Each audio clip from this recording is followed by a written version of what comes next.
If fantasy and romance are what you seek, featuring heroines who aren't quite so meek, with book talk and Instagram full of deceit, simply listen to our podcast, Our Picks of the Week. And tell me what you're reading this week. Pick of the week.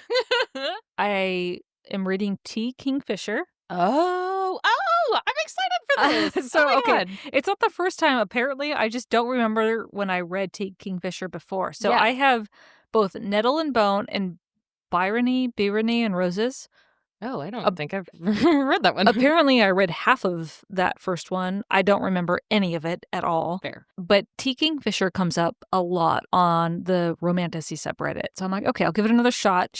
If everyone recommends her as this god-tier Romantasy author, because she does everything. She writes young adults, she writes children, she writes horror, she writes romance. Yeah. She's got to be good. So I downloaded Swordheart. Mm-hmm. It is very good. Oh, okay, good. That was a loaded silence. Okay, it is so good. I was at Barnes & Noble the other day, and they had a hard copy version, and at the time, I was about halfway through Swordheart. Yeah. I didn't cave and buy the hard copy, but at this point, I'm 65% of the way through Swordheart, which is the point. And I am committed, so I will be finishing it. It is phenomenal. I will say it has a certain vibe. Mm-hmm. Kingfisher is not your standard Romantasy author, which is a good thing, I think. She reminds me of the Undertaking of Hart and Mercy, Apprentice to the Villain. It is a bit of humor. Yeah. Humor with horror, with Romantasy, kind of poking fun at some of the more overly used Romantasy tropes, which I think you can do as like a very well-regarded author, which is who Kingfisher is. So the premise of this one is a widow inherits a bunch of money from her elderly great uncle, and it's not a huge estate, but it's enough money to be consequential to the rest of the family members. So the uncle leaves her his house, his wealth, all of his antiquities that he's collected for years.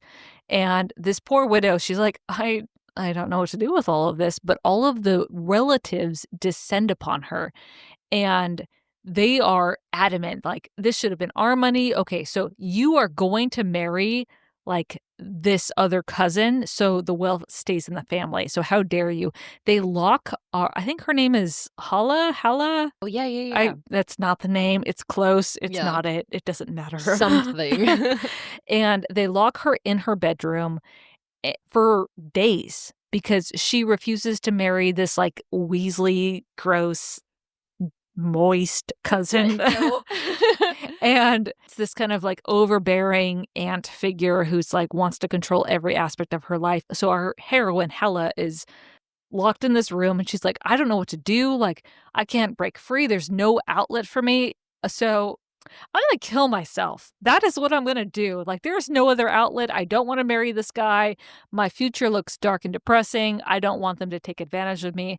So she's looking around, trying to figure out how to kill herself. It is very dark. This is not the book for everyone. You have to have a very dark sense of humor. She's like, well, I can't hang myself. It's not far enough. Like, there's nothing pointy around here. And then she spies this sword, which is in a scabbard on a wall. She's like, well, maybe that'll work. If I position the sword on the floor, I can fall onto it. It can like stab me in the heart. Maybe that'll work. So as she's like trying to figure out how to kill herself with this antique sword, she unsheaths the sword very loosely, just enough for the sword to explode into blue light, and the sword turns into a man. Ha ha. And the man is this grizzled, like, he's 40, right? He's a little soft, still muscled, but a little soft, been around the block a few times.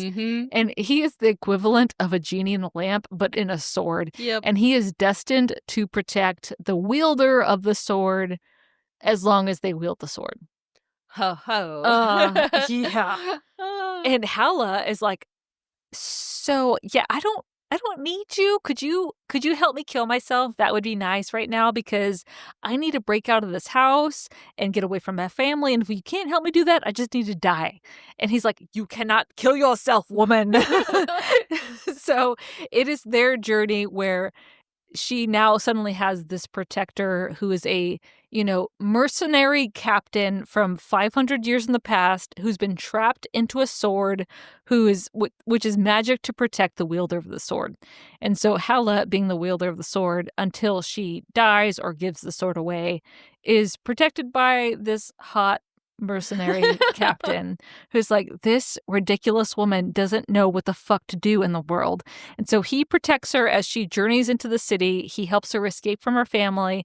They go to a temple of the rat. That's like a theme throughout the other ones too. It's hilarious. And so they go to the temple of the rat. They're like, hey, I'm a lawyer and a priest. Could you help me protect my estate and my wealth? And it is like a quest, found family kind of thing, but also a story of Hala, who is this very typical kind of chatty, naive, she's a widow, but she doesn't know a lot about the world. She isn't very well educated. She's kind of, not your standard heroine, which is, very appealing to our readership. And her falling in love with the sword, whose name is Sarkis. Yeah.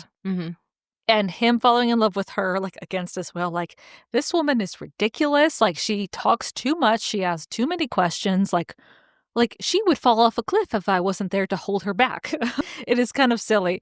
But it's a very delightful kind of cozy romance. Yeah. But also has some dark overtones. There's a scene where they're traveling through the shifting hills, and these glossy, invisible, sticky things that look like manta rays drop onto them and become sticky and suck the life force out of prey. Yeah. And they have to walk through a forest grove filled with these flying, sticky, invisible manta rays. And I don't know how you come up with something like this except for T. Kingfisher. You write horror, so you think of something that's absolutely horrifying, and yeah, this is it. Yep.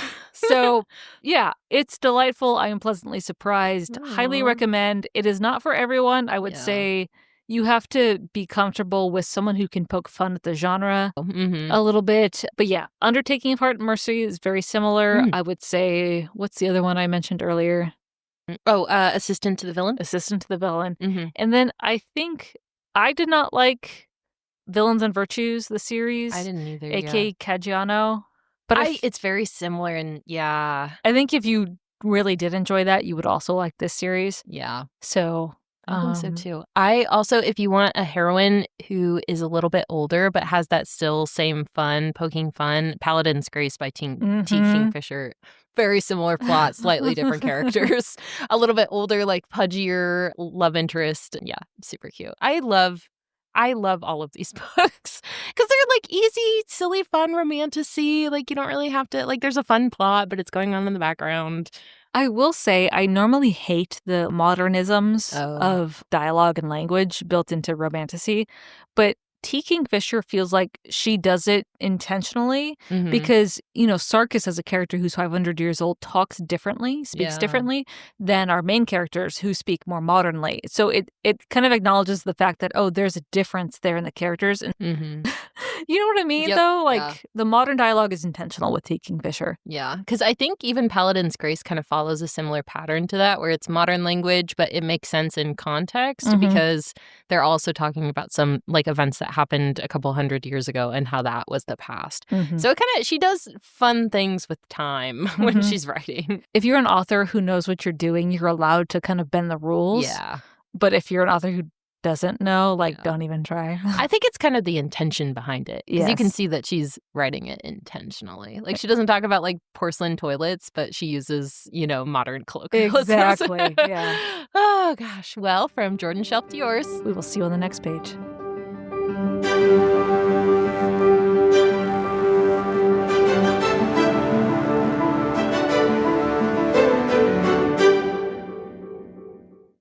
Hi, readers. Like what you've been hearing? Check out the Spice Archive at notanotherheroine.com to see all of our reviews and ratings. And if you'd like to support our growing library, find us on Patreon and get access to exclusive bonus content. If you'd like to just listen, we post new episodes every Monday and Wednesday on Spotify, Apple, and Amazon. Thanks for listening.